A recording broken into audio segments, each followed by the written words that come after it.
I wanted to ask you, what's your philosophy about coaching? What do you bring philosophically Mhm. to your relationships with your clients? Well, I think the model that I have and the underlying philosophy is that, generally speaking, people will come to a coach to help to move forward. Lots of times they don't know to what, you know. There is this, I'll call it, sense of disquiet or ill at ease or dis-ease. I'm not sure what the right word would be, but something's not quite right. Their life has a lot of friction in it, and they need help sorting it out. So the first step is try to figure out what's bothering you, you know. And generally speaking, I think there is this sweet spot between a person's natural gifts they've been given from high above, their skills, and maybe their passion. So sort of a Venn diagram. Sometimes people add to that Venn diagram sort of the financial aspect. I don't. I think money follows when you're in the right spot. You get adequate resourcing if you're in the right spot. Okay. But a real driver for me is identifying what a person's unique gifts are. Why are you here? You know? And often what I find out when I go through this process, and this has been verified a lot in my experience, is an individual is just not feeling fulfilled or happy or whatever words you want to use if they're in a place that's other than that. And there are a lot of things that play into that. There's conditioning. They may land in a career that they've been told is the right place for them to go.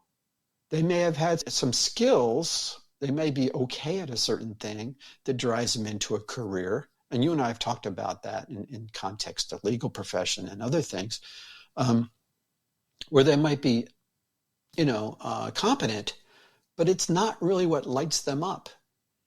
And they may be getting financial rewards over time, and they may be in a career. Myself, I was getting financial rewards. I was doing well in my career.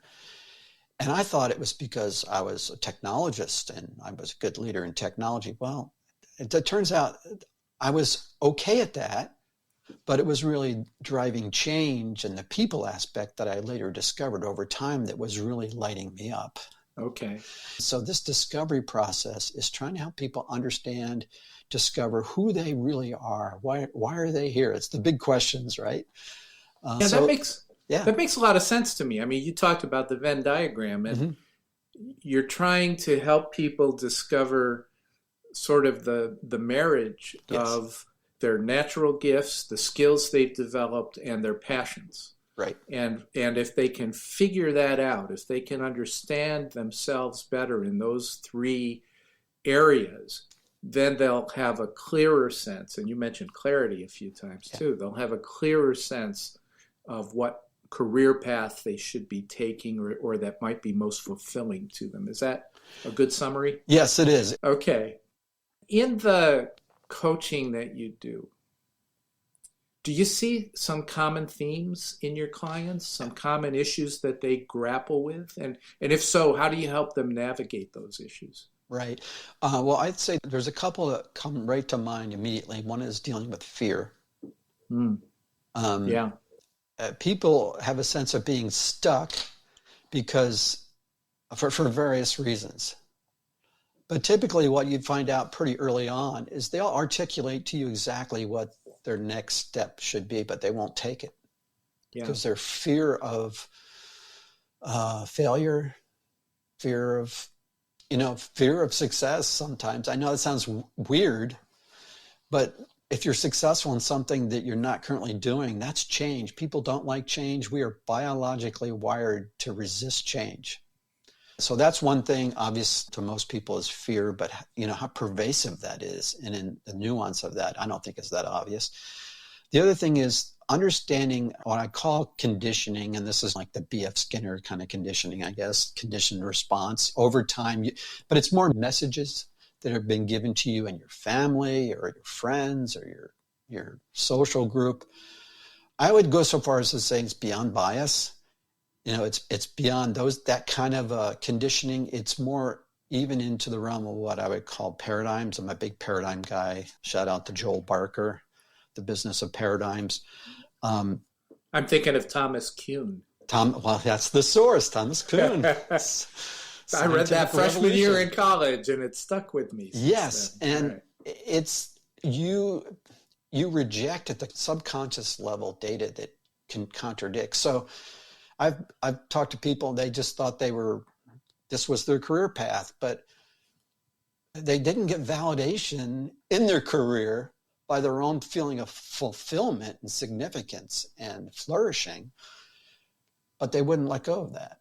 Yeah. Because the data, they would say that wasn't the right spot for them, just never penetrated. So That's really interesting that people need help, so much help with that. I think of my own path, and I won't go into any detail, but just to say that my first major career move I made because I had fear of being stuck where I was, and that I needed to get into a different job basically, or I would allow myself to just be stuck in a job that wasn't fulfilling me at the time.